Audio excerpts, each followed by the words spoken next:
x sin x plus 30 degree plus cos x sin x plus 120 degree. Sin x plus 30 cos x sin 90 degree plus x plus 30 sin x plus 30 cos x sin এটাকে যদি আমরা কোয়াড্রেন্টে ভাঙি তাহলে কি হবে 90 degree plus theta, that means এটা সাইনের ঘরে পড়ছে, সো চিহ্ন প্লাসই থাকবে, আর যেহেতু প্লাস সাইনের ঘরে পড়ছে চিহ্ন প্লাস থাকবে, এবং এখানে আছে কি 90 ডিগ্রি, বিজন 90, সো এখানে সাইনটা হয়ে যাবে cos x plus 30 degree. Okay, এটা কি ফর্মুলা ফেললো, আমরা যদি একটু সাজিয়ে লিখি যে sin x plus 30 degree plus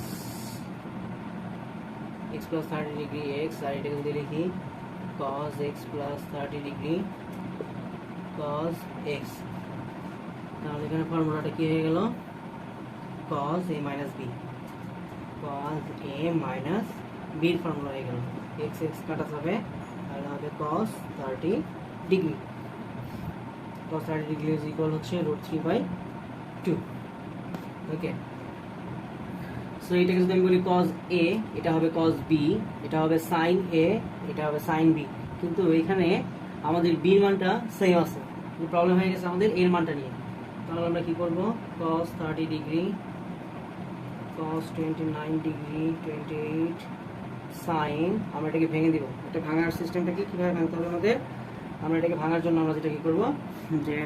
sin 180 degree থেকে এখানে এর মানটা কি ছিল এটা মাইনাস করে দিব 30, এটা মাইনাস করে দিলে আমাদের কি হবে 149 হয়ে যাবে, আর এখানে যা ছিল সেটাই থাকবে sin 29 ডিগ্রি 28। ওকে, এখানে হলো cos 32 cos 29 ডিগ্রি 28 মাইনাস, এটা হচ্ছে এখানে আছে জোন 90 অর্থাৎ 2 into 90 ডিগ্রি, সো এটা কি হবে, এটাকে আমরা যদি কোয়াড্রেন্টে ঘোরাই তাহলে হচ্ছে এই ঘরে পড়বে, এই ঘর এখান থেকে এখানে আসবে, এখানে আসার পরে মাইনাস, তার মানে এই সাইন এই ঘরে থাকবে, সো এটা যদি সাইনের ঘর তাহলে চিহ্নের কোনো পরিবর্তন হবে না, আর এখানে কি হবে তাহলে এখানে হবে সাইন আর 30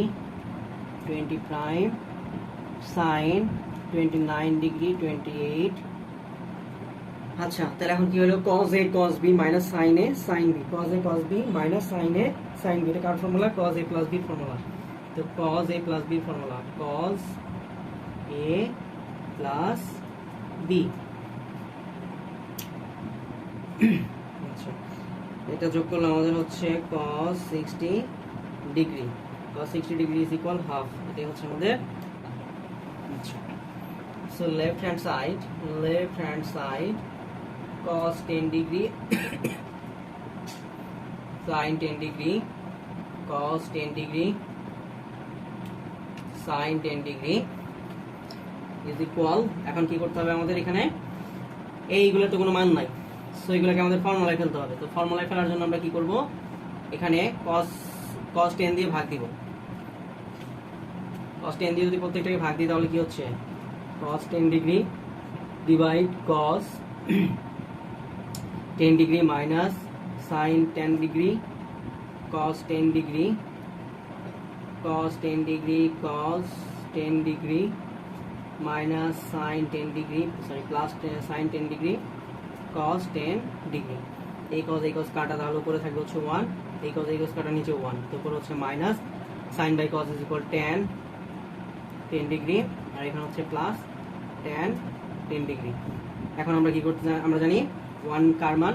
1 হচ্ছে tan 45 ডিগ্রির মান, তাহলে আমরা লিখতে পারি tan 45 degree minus tan 10 degree, আর নিচে লিখতে পারি আমরা নিচে যদি এটাকে লিখি তাহলে এখানে আমরা যে কাজটা করতে পারি সেটা হচ্ছে tan এর ফর্মুলায় ফেলার জন্য আমরা এই প্রথম 1টাকে 1ই রাখবো, এটাকে আমরা কিছু করব না, আর এই tan এর সামনে মনে মনে এখানে একটা কি আছে 1 আছে, সেই 1 এর পরিবর্তে আমরা লিখতে পারি tan 45 degree and tan 10 degree is equal, তাহলে এটা কার formula, tan a minus b এর ফর্মুলা। এটা কার ফর্মুলা হলো tan a minus b এর ফর্মুলা। তাহলে tan a minus b এর formula 45 degree 45 degree minus 10 degree is equal হচ্ছে tan কত degree, 35 degree, 35 degree, tan 35 degree, এটাই হচ্ছে is equal right hand side. 45 degree is equal 1, আমরা যেটা জানি, আমরা জানি যে tan 45 ডিগ্রি ইজ ইকুয়াল 1, এটা আমরা জানি, এটা ধরে আমরা করব tan 45 ডিগ্রি ইজ ইকুয়াল 1। বা এখন যে কাজটা করতে হবে, এই 45 কে ভেঙে 36 আর 9 বানাতে হবে, অর্থাৎ 36 আর 9 যদি আমরা যোগ করি তাহলে আমাদের কি হবে, 45 হবে। তাহলে আমরা যেটা করব tan 36 ডিগ্রি প্লাস হচ্ছে 9 ডিগ্রি সমান সমান আমরা কি পাইলাম, tan 45 ডিগ্রি পাইলাম ইজ ইকুয়াল 1। বা এখন এখানে ফর্মুলা আছে tan a plus b, formula কি, tan a plus tan b আর নিচে হবে 1 minus tan a tan b, অর্থাৎ tan 36 degree tan 9 degree is equal 1। বা এখানে কি হলো, এখন কি করা যায়, tan 36 কে এই পাশে রাখবো আর tan 9 ডিগ্রিকে এই পাশে, 9 ডিগ্রিকে এই পাশে রেখে নিচেরটাকে ওই পাশে গুণ করে দিব। এটা এই পুরোটাকে যদি আমরা 1 এর সাথে গুণ করি তো ওই পাশে নিয়ে গুণ করি তাহলে এটাই হবে 1 মাইনাস tan 36 ডিগ্রি, এখানে হবে tan 9 ডিগ্রি। এখন আমরা যদি 1টাকে এই পাশে রেখে বাকিগুলোকে এই পাশে নিয়ে আসি তাহলে দেখা যাক কি হয়, tan 36 degree plus tan 9 degree plus tan 36 degree tan 9 degree is equal 1 দেখানো হলো। সুতরাং left hand side is equal tan 65 degree. আচ্ছা, tan 65 ডিগ্রি ইজ ইকুয়াল হচ্ছে আমাদের tan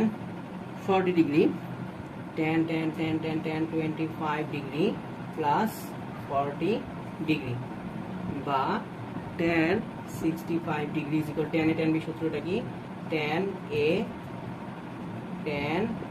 b 1 minus tan a tan b। বা tan 65 ডিগ্রি ইজ ইকুয়াল, আচ্ছা এখানে আরেকটা কাজ করে দেই, এটাকে গুণ করে দিই, এটাকে এই পাশে এটার সাথে গুণ করে দিই, গুণ করলে কি হবে, tan 65 degree minus tan 65 degree 65 degree, আচ্ছা একটু সাজিয়ে লিখি,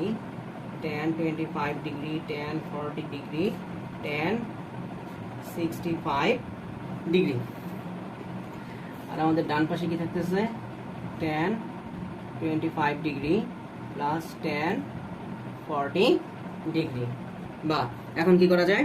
এখন আমরা যে কাজটা করতে পারি সেটা হচ্ছে আমরা এখানে এই 65টাকে ভেঙে ফেলবো। 65টাকে কিভাবে ভাঙা যায় সেটা দেখি। এখন এখানে আমাদের এই 65টাকে আমরা ভাঙার চেষ্টা করবো, ভেঙে এইগুলোর মতো বানাবো। যে 65 degree minus tan 25 degree tan 40 degree,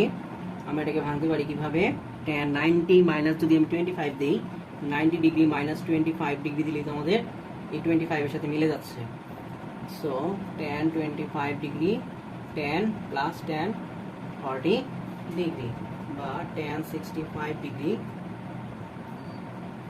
minus tan 25 degree tan 40 degree. এখানে কি হচ্ছে, এখানে বিজন 90, তাহলে এটা কি হয়ে যাবে, ট্যানটা চেঞ্জ হয়ে কট হয়ে যাবে, ট্যানটা চেঞ্জ হয়ে কট হয়ে যাবে, কট 25 ডিগ্রি হয়ে যাবে। আর এই পাশে থাকবে tan 25 ডিগ্রি প্লাস tan 40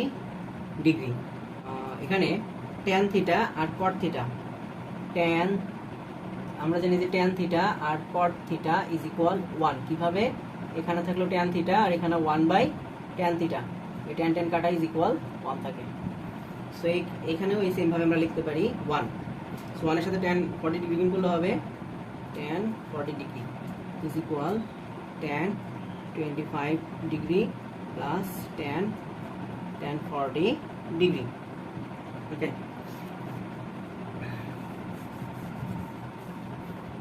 এরপরে কি করা যায়, tan 65 ডিগ্রি tan 65 ডিগ্রিকে এই পাশে রেখে tan 40 ডিগ্রি ওই পাশে আমরা ট্রান্সফার করি, তো ওই পাশে ট্রান্সফার করলে হয়ে যাবে plus 40 degree plus tan 25 degree plus tan 40 degree. সুতরাং tan 65 degree is equal tan অর্থাৎ 2 tan 40 degree plus tan 25 degree দেখানো হলো।